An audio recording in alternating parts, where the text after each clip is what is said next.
Hey Bigfoot, you want to tell them where we're at? We're at Fort Davis, Texas, making baskets. So Fort Davis is it's a fort, and it's a military fort that was made here pre-Civil War, but also continuing into the Civil War. And traditional white oak baskets would have traveled with our troops as they moved, whether Union or Southern, they would have still moved and gone with the troops. Baskets was an everyday thing. They had them in white oak, black ash, and materials. Now the natives here used the native materials to make their baskets from, but if we was to walk in through here and we would see a bunch of antique baskets brought in from the time of the fort where they were traveling, you would see the occasional white oak basket. So we're here demonstrating how that's made. That's awesome. It is. What are you going to be working on today? Baskets.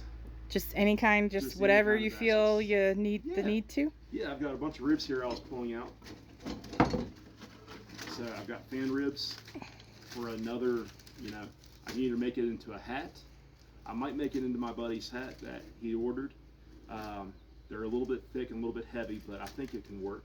So with the environment here being so high up and so arid and so dry, we're definitely going to need, this is going to be one of the rare times where we will actually need to soak our materials before we actually do the weaving. And this is the stuff that we've prepared while we've been on the road from event to event to event. And we're going to make a little dent in it rather than adding to the pile by making more stuff. So we're going to let that set. And the great thing about white oak is that, right there is as long as it needs to be. You don't need it to be any longer than that. Sweet. Yeah. So we're just going to make up a bunch of different stuff. I've got your knife if you want to make up a basket or two. That chair bottom came out really nice. I'm happy with that. So there's that. And then we'll get to work just having fun, talking to people, maybe not talking to people, and just doing our thing. And we'll make up more baskets for our next stop on the road. All right. Yeah.